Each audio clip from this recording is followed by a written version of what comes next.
Hey guys, Comics Kid 2099 here.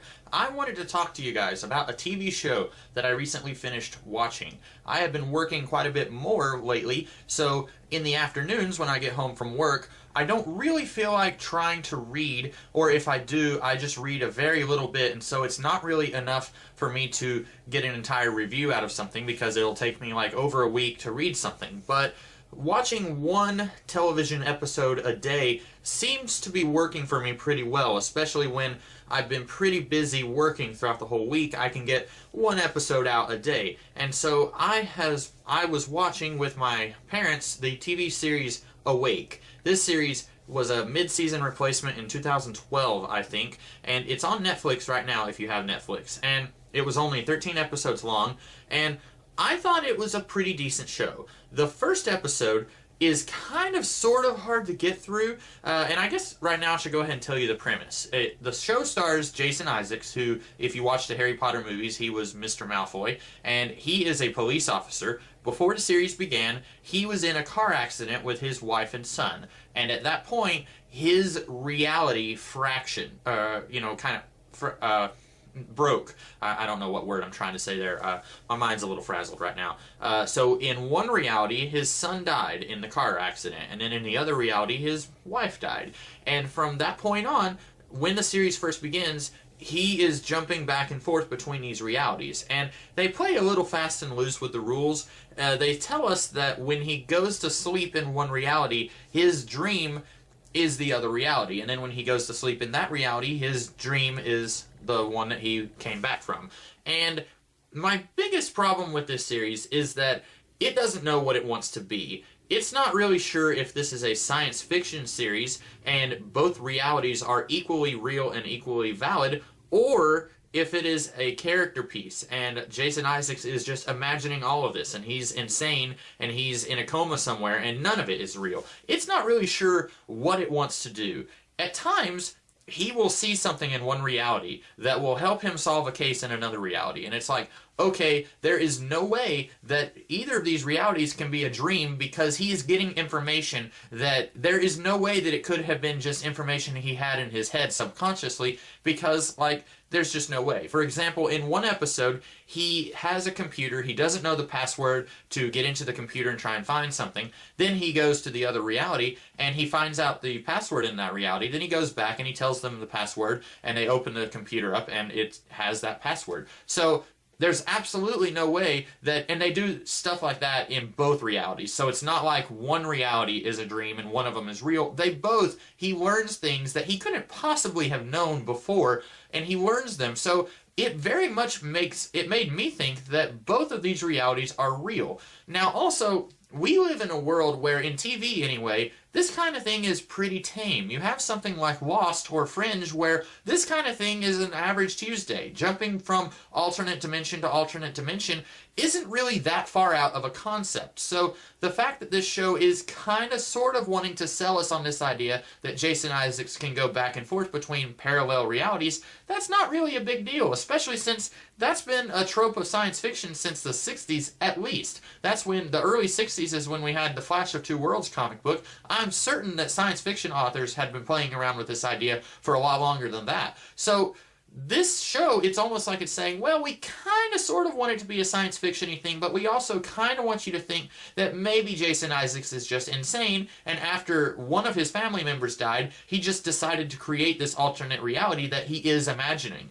And for the first 12 episodes, it's up in the air, but I was reading it as it is a science fiction show and that both realities are legitimate, real realities, and he is somehow able to jump back and forth between the two. That's how I was reading it, again, because that's not really that out there of a concept. You can see a lot weirder stuff in science fiction, so I just assumed, okay, it's kind of a science fiction show.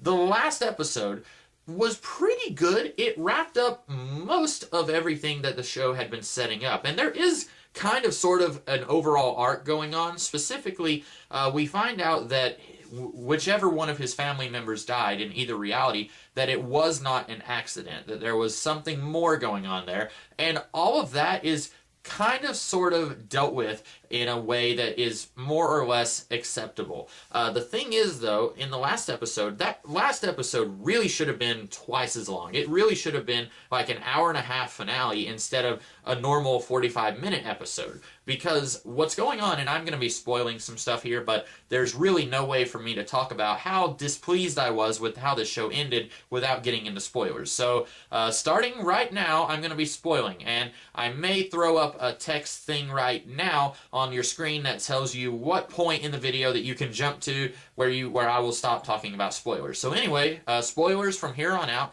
We find out that in both realities, the captain of the police force was actually in on this thing. We don't know what it is for a long time, and I think it's in like the second to last episode or the last episode where we find out that the captain of the police force that Jason Isaacs' character is in, as well as the captain of another police force, they are in on this narcotics ring, and basically Jason Isaacs' character was getting too close, and so they wanted to kill him, so they sent a cop that was in the other guy's police force to go and drive him off the road or something. And then he ends up killing one of his family members, in one reality the mom, and in the other reality the son. And that's basically what happens. And throughout the whole series, the captain is kind of worried that he's maybe finding out stuff that he doesn't need to find out about.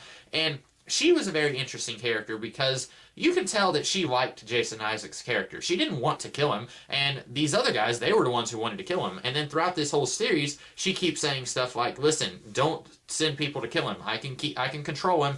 He's not going to find out stuff. Just don't kill him. And you can tell she's almost in over her head. She almost wishes that she wasn't involved with this. But then in the last episode, you find out, oh, she's willing to go to those lengths to protect herself. And so she's not as good as I thought she was throughout the series. A little bit of a spoiler for season 1 of Arrow, but I actually thought the police captain in this series was going to kind of be like Moria Queen in Arrow, where she's involved with this thing that's very bad, but she doesn't want to be. I thought it was going to be kind of like that, and it ultimately wasn't really like that. So anyway, we find out she's involved with this thing where one of his family members died, and in one reality, in fact, everything gets tied up. In the reality where his son survived, we find out everything we need to find out, and everything gets wrapped up with a nice tidy bow.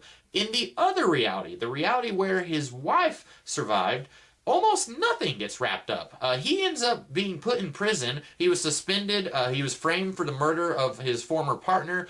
All of that stuff is still up in the air. And then out of nowhere, the series kind of throws a bombshell out there where in the reality where he's not in prison, he basically decides, what if all of this is a dream? What if there is a third reality that is real? And then he goes into that reality, and that's the reality where his son and his wife are both still alive. Now, if you're just watching the show, you can kind of read that as, okay, this is the real reality, and this entire series has all been in his head, and now he finally gets his happy ending. The creator of the show, however, said that no, that's not the real reality, he's just digging himself further into delusion, which I guess suggests that this series is not a real science fiction series like I thought it was. It seems to suggest that all of those times where he pulled information out of nowhere in this other reality, apparently he was just able to do that. Apparently he did imagine an entire reality, and then he's able to find out the password for a computer in the real world, and then he just pulls it out of his head somehow.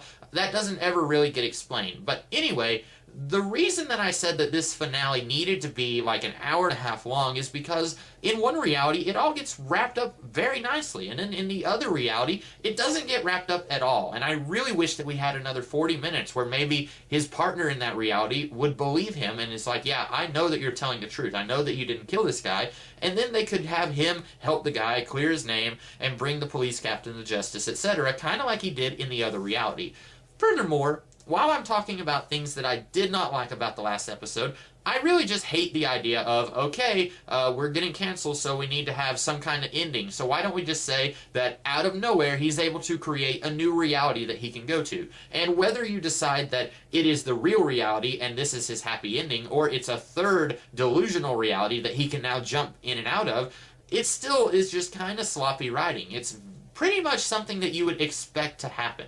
If it was me, I kind of wish that this series ended on a little bit of a wow moment, a little bit of a cliffhanger. If you remember, I'm a huge fan of the TV series The Sarah Connor Chronicles, despite some of its flaws that it has. And that series, spoiler for The Sarah Connor Chronicles, that series ended with John Connor jumping forward in time, and he meets a group of resistance fighters, but they don't know who he is. And we've spent the entire Terminator franchise being told that John Connor is super important, and these guys don't know who he is. And then he meets his uncle, who doesn't know who he is, and he meets his father, and then the series ends.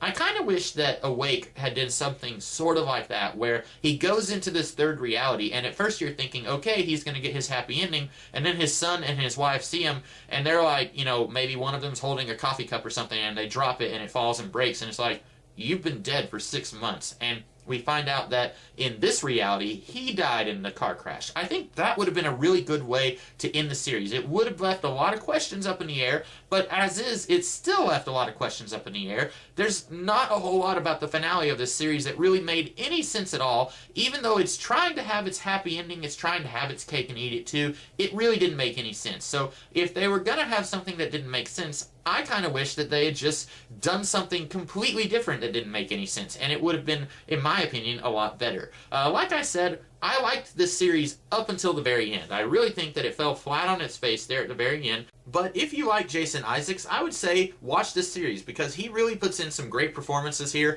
The guy who plays his kid also puts in some really great performances.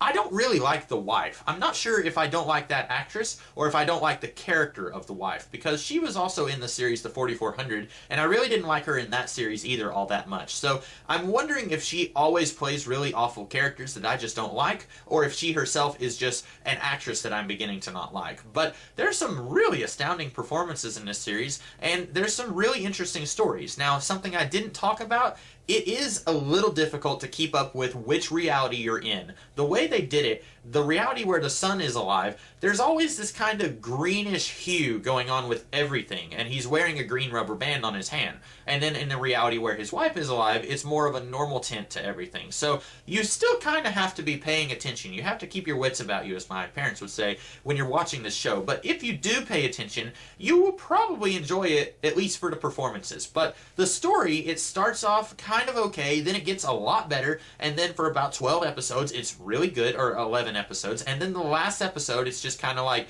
about halfway through, it really starts to fall apart, for me anyway. And that's my thoughts on the TV series Awake. I kind of talked about it for a little while, but ultimately I had a lot to say. And unfortunately, I didn't actually get around to stop talking about spoilers. I kind of just talked about spoilers on up until the end of the video. So if you were there at the very beginning of the video and you didn't want to hear any spoilers, I'm sorry. I apologize to you. That's about all I have to say. So I will end this video here, and I will do another video later in the week. So until later, I will see you guys in the future. Have a great day.